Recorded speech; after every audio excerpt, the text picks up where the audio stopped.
այստեղ Վազգեն Գալստանյանի իր կողմից նախաձեռնված եւ ղեկավարվող Սրբազան պայքար անվանվող շարժում իրականացնելու մի քանի ամիսների ընթացքում կարողանալով Հայաստանի Հանրապետության համադրությամբ թույլատրված եղանակներով իրագործել իր կողմից շարժման առջև դրված Հայաստանի Հանրապետությունում իշխանությունը ստանձնելու նպատակը 2024 թվականի նոյեմբերից սկսած նպատակադրվել այն իրագործել հրաշ համադրությամբ թույլատրված եղանակով եւ այդ նպատակի իրականացման համար շարժման մի շարք մասնակիցների Արտուր Սարգսյանի, Արմեն Ղազարյանի, Հայկ Շանազարյանի, Մովսես Շարվացյանի, Տիգրան Տոպալյանի, Լիդիա Մանտաշյանի, Հրայր Հակոբյանի, Կարո Ուսուցյանի, Իգոր Սարգսյանի, Արար Օսկոմյանի, Արման Իսմայելյանի, Ալման Աշակյանի, Արմեն Ալեքսանյանի, Միլան Վաղթուջյանի, Դավիթ Դավիթյանի եւ այլ անձաններ նախնական համաձայնությամբ քանդի կազմակերպել ամբողջական կատարելու եւ իշխանությունը անհրաժեշտ միջոցներ եւ գործիքներ եւ այդ դիտավորությամբ ստեղծել են այս պայմանները այդ կես Հայաստանի Հանրապետությունում իշխանությունը զավթելու իրենց անձնավոր նպատակը իրագործելու նպատակով Արտուր Սարգսյանը, Վազգեն Գալստանյանը եւ անձնավոր կոմիտեի անդամները պլանավորել են կատարել ահաբեկչություն, այն է քաղաքացիական անձանց կյանքից զրկելու, առողջությանը ծանր կամ միջին ծանրության վնաս պատճառելու, խոշոր չափերի գույքային վնաս պատճառելու եւ այլ ծանր հետևանքներ առաջացնելու վտանգով զուգորդված անավտանգ արարքներ, այսպես նպատակ հետապնդելով ահաբեկել բնակչությանը, բնակչության շրջանում առաջացնել անկառավարելի վիճակ, կազմալուծել հանրային իշխանության մարմինների գործունեությունը եւ համանդրության համավարակ կարգով իշխանությունը ստացած հարկադեր հրաժարվել դրանից։ Նախապատրաստելով նշված հանցավոր արարքների իրագործումը հանցավոր խմբի անդամներ, այդ թվում Արտուր Սարգսյանը 2025 թվականի հունվարից սկսած շարժման մասնակիցների եւ համախոհների միջոցով արդեն իսկ հավաքագրել են բազմաթիվ հարվածային խմբերի մուտքերով 2000-ից ավելի անձանց, խոշոր փողոցներ առանձնացնելու եւ գործողությունները պլանավորելու համար ձեռք են բերել Երևան քաղաքի քարտեզը, շարքից հանելու նպատակով ձեռք են բերել լուսացույցերի, էլեկտրաէներգիա եւ համացանց ցնուցման լարերի բաժանարարների գտնվելու վայրերի վերաբերյալ տվյալները, պատվիրել եւ ձեռք են բերել պայթյուններ կատարելու եւ կրակոցներ արձակելու համար նախատեսված հազարավոր հրավերական միջոցներ, ինչպես նաեւ տրանսպորտային միջոցների անվազողերը վնասելու եւ տրանսպորտային շարժը կազմակերպելու համար Իտալիայի մետաղական սրահային դեպքեր, ասիկներ, տրանսպորտային միջոցների ապակիներին եւ ճանապարհների նպատակով ներկայ եւ ուղղել, այդ միջոցները պահել համապատասխան թակավորությունում, շարունակել են հարվածային խմբերի մուտքերով անձանց հավաքագրել միաժամանակ խմբերի ղեկավարների հետ հանդիպումների ժամանակ ունեցած ելույթներով վերջիններից վստահեցնելով, որ նախատեսող գործողությունները հաջողության հասնելու միակ եղանակն է եւ վերջիններից հրահանգելով իրենց ձեռքի միջոցները ձեռնարկել խմբերի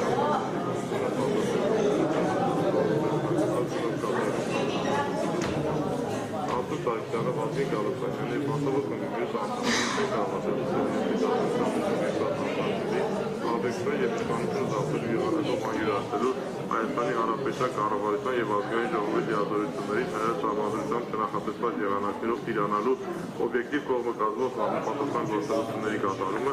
ազգային անվտանգության ծառայության աշխատակիցների կողմից նրանք նախապատրաստելու փուլում տարածվելու պատճառով։ Այսինքն Արտուր Սարգսյանի վերագրվում են Հայաստանի Հանրապետության քրեական օրենսգրքի 43-307 հոդվածի առաջին մասով 43-419 հոդվածի առաջին մասով նախատեսված հանցավոր արարքներ։ Շնորհակալություն։ Վերադրանքը ներկայացվեց,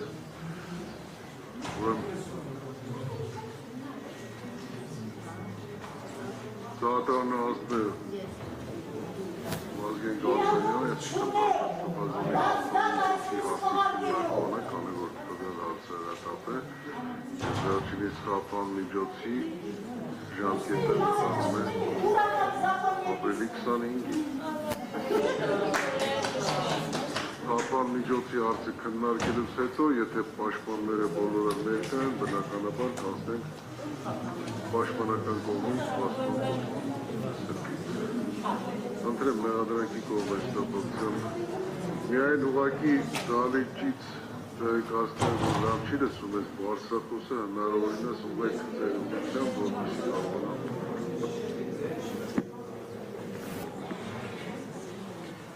Շնորհակալ եմ պատվարժան դատարան, սույն քրեական գործով միջդատական վարույթի ընթացքում Վազգեն Պետրոսի Գալստանյանի նկատմամբ որպես խափանման միջոցով կիրառվել ծանոթը, որը դատարանի կողմից վարույթ ստանալուց հետո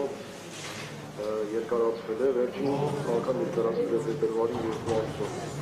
եւ գտնում եմ, որ անցած ժամանակամիջոցում չեն վերացել, համառնվածն չեն փոփոխվել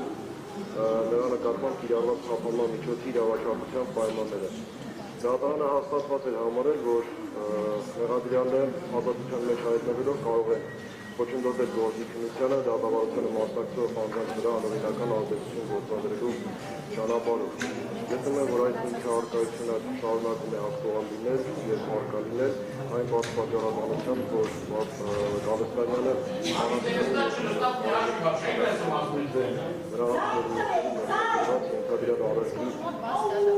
Արարքների նախապատրաստությանը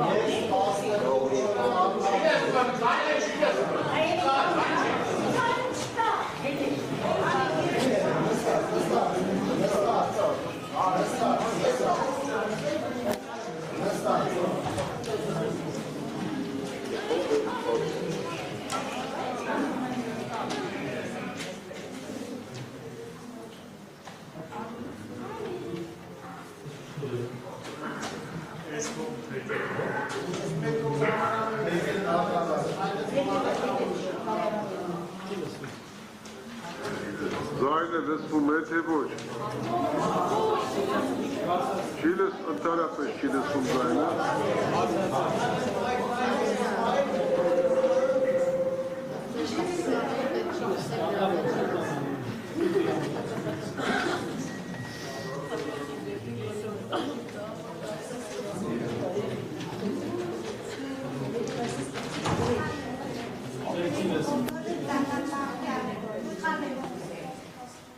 Դալիճում նստած անձիկ ոնց որ թե չեն լսում։ Ինչ ունեք ես կապակցությամբ։ Լսելի չի դալիճում։ Ոսեք եվս ինձի սակրոպել դատականից նմսի չես։ Լսում ա դալիճում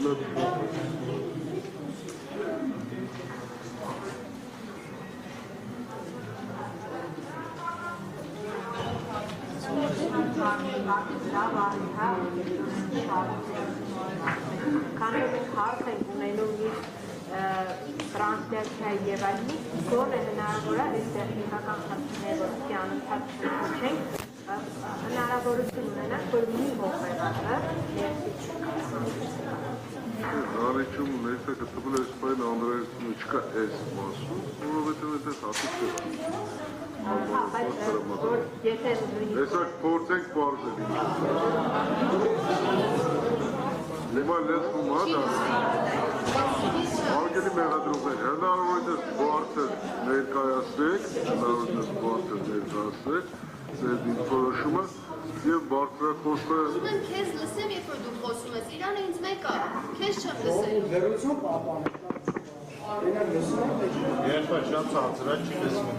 Արդեն տեսել եմ, որ չի լսվում։ Շարունակել ողջունում դատարան, գտնում եմ, որ շարունակում է արկածներ Մասնավորապես Գալստանյանի անձը, նրա վայելած հեղինակությունը, նրա կապերը, նրա կապակցությունը վարության որպես վարիչ մյուս մեղադրյալների հետ, ինչպես նաև մասնավորապես շարժի շարժները եւ կապերը ցույց է տալիս կոմպյութերային ենթադրեցին անել առայն, որ նա կարող է ոչնչացնել վարչի գործի քննությանը դատավարությանը մասնակցող անձանց վրա անօրինական ազդեցություն գործադրելու եղանակով։ Դատարանը հաստատված է համարել, որ թեև նվազ, բայց շարունակում է արկա լինել Գալստանյանի կողմից հանցանք կատարելու ռիսկը, գտնում եմ, որ այդ ինքը ևս շարունակում է արկա լինել նույն չափանիշներով, ինչպես նաև արկա է շարունակում է արկա լինել իր վրա դրված պարտականությունը չկատարելու ռիսկը։ Գտնում եմ, որ այս համակցության մեջ ընդհանուր ապացույցները վարույթի հաշվի առնելով, գործի հանգամանքները հաշվի առնելով, այս պայմանությամբ որևէ այլ խափանման միջոց չի կարող եւ իզորու չէ ապահովել Գալստանյանի պատշաճ վարկագիծը, ուստի խնդրում եմ նրա նկատմամբ կիրառված քանակի ժամկետը երկարատև ևս 3 ամիս շարունակել։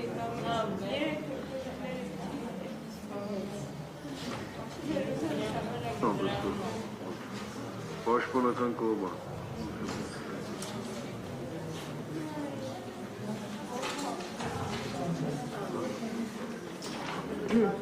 Պատվարժան դատարան իհարկե անակնկալ չէր դատախազների միջնորդությունը,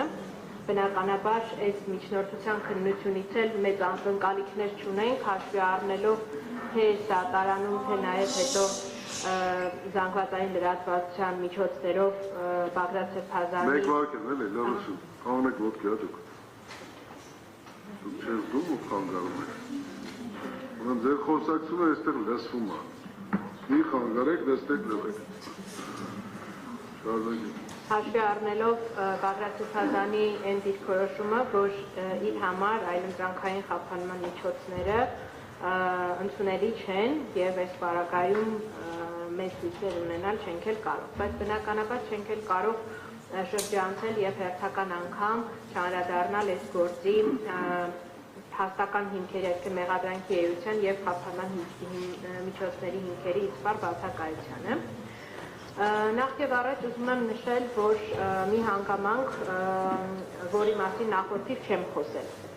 Իհարկե նախորդիվ խոսել ենք, թե հետապնդումը ինչով է համարվում Մարդու իրավունքների Եվրոպական կոնվենցիայի 18-րդ հոդվածով նախատեսված այլ նպատակներով, մասնավորապես քաղաքական նպատակներով կատարվող հետապնդում, որովհետև սա պատասխանն է իշխանությունների այն զանգվածային խաղաղ հավաքների, որոնք սկիզբ են առել 2024 թվականին Տավուշը հանուն հայրենիքի շարժման ժամանակ եւ արժանացել են այսինքն ի պատասխան խաղաղ հավաքները արժանացել են ոստիկանական բռնություններին, որի վերաբերյալ նաեւ միջազգային հեղինակավոր կազմակերպությունները տվել են իրենց գնահատականը։ Հասկանալով, որ սա ըստ էության ընդդիմադիր դաշտի ամենաներառական եւ ամենամեծ պոտենցիալն ունեցող շարժումն է եղել, իշխանությունների մոտիվները այդպես են բացատրվում, թե ինչու են հենց շարժման ամենաթեժ ժամանակահատվածում սկսել առհասարակ կանխալսվել Բագրատ Սրբազանի կեցավայրը եւ նրա հետ նրա աջակիցները առհասարակ։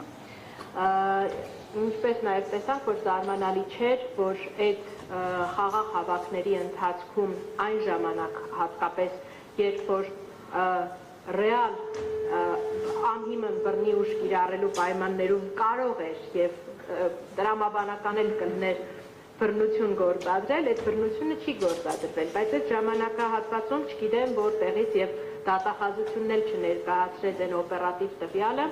որի հիման վրա ըստ էության սկսվել են այս կանխալսումները եւ առհասարակ այս գործի նախապատրաստությունը։ Մի կարևոր հետաքրքիր հանգամանքի վրա եմ ուզում դատարանի ուշադրությունը հրավիրել, որի վերաբերյալ ավելի մանրամասն կխոսեմ բացման խոսքի ընթացքում։ Մենք այս ժամանակներում առավել կենտրոնացած էինք այս ահաբեկչության մեղադրանքի վրա, մի կողմ թողելով կամ ստվերելով այս իշխանությունը զավթելու մեղադրանքը, բայց որը մեր քրեական օրենսգրքով պակաս ծանր հանցագործություն չէ։ Ուզում եմ դատարանի ուշադրությունը հրավիրել այն հանգամանքին, որ թեև մեղադրական եզրակացությունում քրեական վարույթը նախաձեռնելու առիթը եւ հիմքը վերտառության հատվածում կան կոնկրետ գործողություններ, որոնք ենթադրաբար, այսինքն այդ ժամանակ վարույթն իրականացնող մարմինը ենթադրել է, որ Սրբազան պայքարի մասնակիցները արել են, մասնավորապես այն գործողությունները, որոնք վերաբերում են իշխանությունը զավթելուն, այսինքն այն բռնի գործողությունները, որոնք ուղղված էին հենց իշխանության մարմինների նկատմամբ, ինչպես օրինակ բռնությամբ զոհորդված հարձակում կատարել պետական շենքեր ներխուժել, ըստ անհրաժեշտության տարբեր պաշտոնատար անձանց նկատմամբ բռնություն գործադրել, նրանց առևանգել, հարկ եղած դեպքում արդարացնելու համար զոհերին որպես պետական դավաճան ներկայացնելու կեղծ գաղափարական թեզեր տարածելու եւ այլն, այսինքն այս գործողությունները պետական շենքեր գրավել եւ այլն, եթե լինեին մեղադրանքում այն ինչը որ քիչ առաջ կարդացին հանրային մեղադրողները, ապա գոնե ձևականորեն, գոնե իրավաբանորեն կարող էինք համարել, որ այո, այստեղ կա նաեւ իշխանությունը զավթելու մեղսագրում։ Բայց հետագայում արդեն բացման խոսքի ընթացքում ավելի մանրամասն կասենք, թե ինչ է իրենց ներկայացնում ահաբեկչությունը եւ ինչ է նշանակում իշխանության զավթումը, պետք է ասենք, որ ըստ էության մեղադրողների ընթերցած մեղադրական եզրակացությունը չէր պարունակում որևէ ձևակերպում, օբյեկտիվ կողմի որևէ ձևակերպում, որը կվկայեր իշխանությունը զավթելու նախապատրաստության մասին։ Սա որպես այդպիսին, այսինքն այդ հսկայական մեղադրանքների ծավալի գոնե կեսը առնվազն այս մեղադրանքով առհասարակ նույնիսկ ձևակերպված չէ, բացի իրավական որակումը տալուց։ Անդրադառնալով խափանման միջոցի հիմքերի հարցին, դե բնականաբար հիմնավոր կասկածը, ինչպես արդեն դատաքննությամբ փուլում ենք, ավելորդ եմ համարում այս հարցը բարձրաձայնելը, հիմքերի մասով։ Ես լավ հիշում եմ, որ նախկինում, երբ որ քննում էինք այս խափանման միջոցի հարցերը, նաև մի փաստարկ էր բերվում, որ մենք գտնվում ենք նախնական դատալսումների փուլում եւ այդ փուլը իր գոյությամբ ազդում է այդ հիմքերի ծանրակշռությանը։ Հիմա մենք այդ փուլում չենք գտնվում, այս ուղղակի արձանագրեմ, չգիտեմ ինչքանով լինի, հիմա գտնվում ենք այլևս հիմնական դատալսումների փուլում։ Եվ ինչ վերաբերում է այն մյուս հիմքերին, որոնք որ հանրային մեղադրողները միջնորդեցին, այսինքն նոր հանցանք կատարելու հիմքը եւ պարտականությունները չկատարելու հիմքերը, այդ հիմքերը առնվազն նոր հանցանք կատարելու հիմքը այս պարագայում առկա չէր, այսինքն դատարանների կողմից հավաստված չի համարել։ Դատարանի կողմից հիմա գոյություն ունեցող միակ հիմքը ըստ էության վարույթին խոչընդոտելու ռիսկն է, որի վերաբերյալ բազմիցս ասել ենք, որ չկա այս գործում որևէ ապացույց, որին իմաստ ունի կամ օբյեկտիվ իրականության մեջ հնարավոր է խոչընդոտել, այսինքն ոչ մեղադրական բնույթի վկաների հնարավոր կամ նպատակահարմար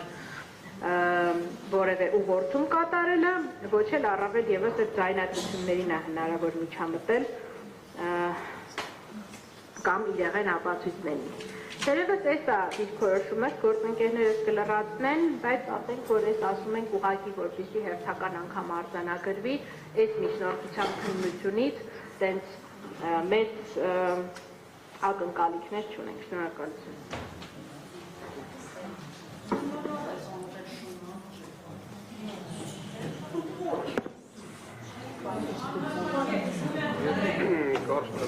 Կարծում ենք հիմքերը,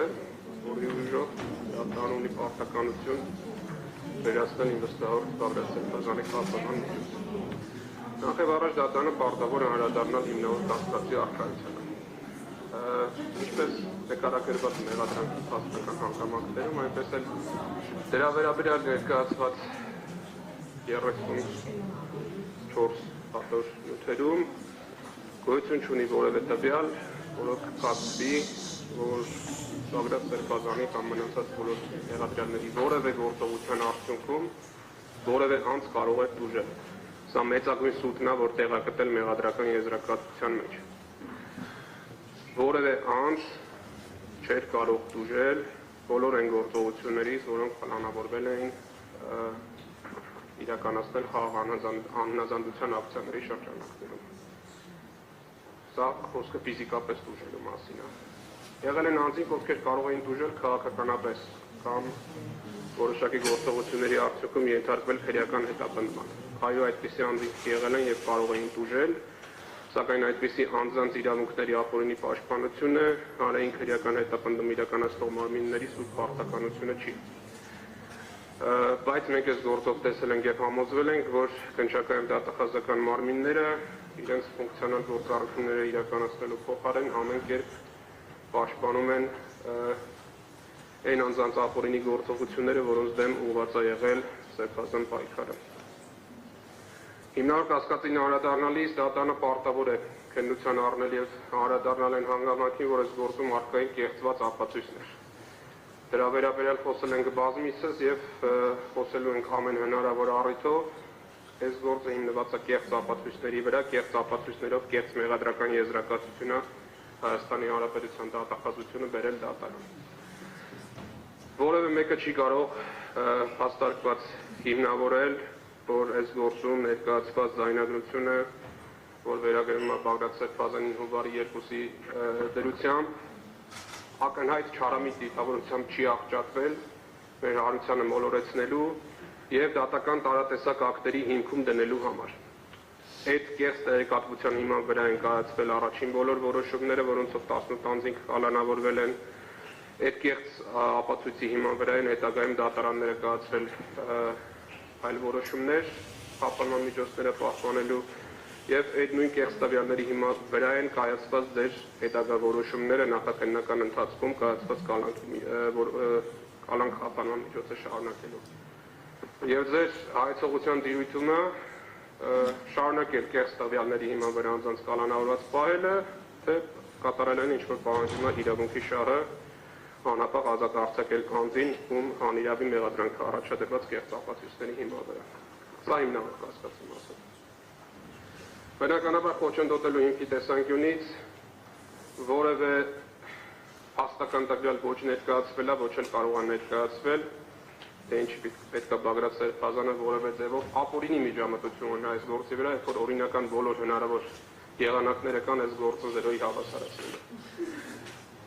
Բոլոր այն տվյալները, որոնք հրապարակված են եղել նախկինում,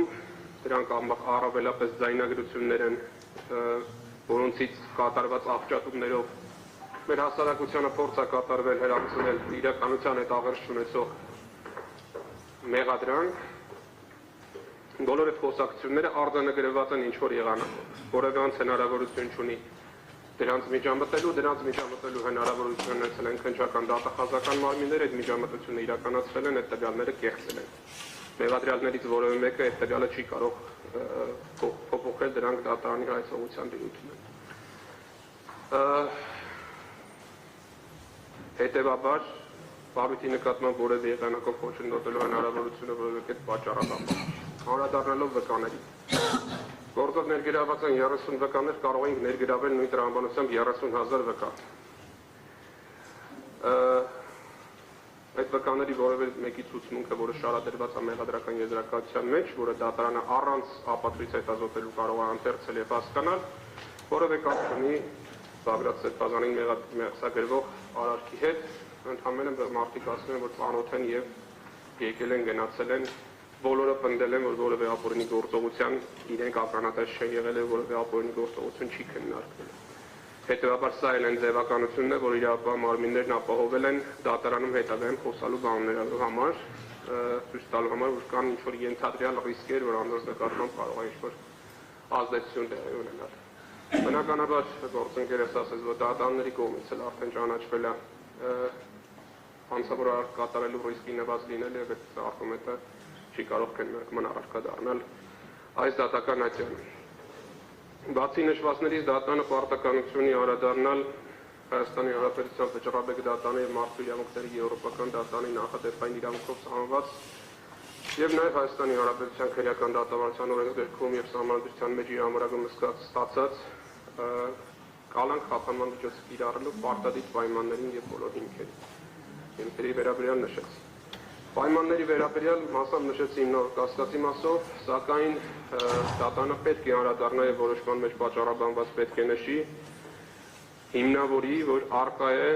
պատշաճ քրեաիրավական որակումով առկա արարք։ Այսինքն այն տեքստը, որը շարադրված է մեղադրական եզրակացության մեջ, գոնե հեռավոր կապով աղերս կարող է ունենալ ահաբեկչության կամ իշխանությունը զավթելու հանցակազմերի հետ։ Բազմիցս քննարկել ենք հիմա չեմ ծանոթ դատական տվյալներով, որ դրանք ուղղակի կապ չունեն ահաբեկչական արարքների հետ եւ անձանց քաղաքացիական անհնազանդություններ կազմակերպելու համար ահաբեկչության մեղադրանք առաջադրելը ակնհայտ ապօրինի քրեական հետապնդում է, ոչինչ ավելի։ Թվում է նշված հանգամանքները նշելով դատարանին պետք է խնդրեմ խափանման միջոց փոփոխել կամ այլ գործողություն կատարել, բայց իրականում դատարանի ոչ մի բան չեմ ցանկանում խնդրել։ Ես ձեզ պարզապես ներկայացնում եմ, որ այս պահին Բաղդադ Սրբազանի խափանման միջոցը ապօրինի է և դատարանը ունի լիազորություն և պարտականություն այդ ապօրինությունը դատել։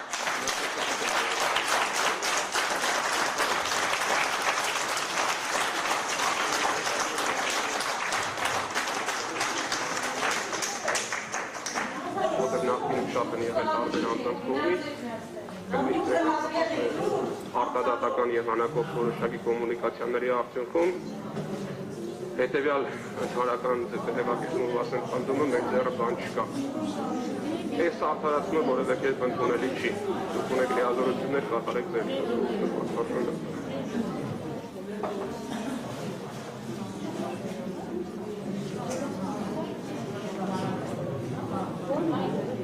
Բավարար դարձավ։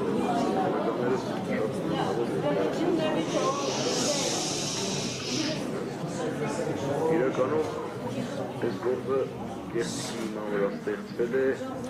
ընթացքում շարունակվել է։ Մենք բոլորս առաջի օրվանից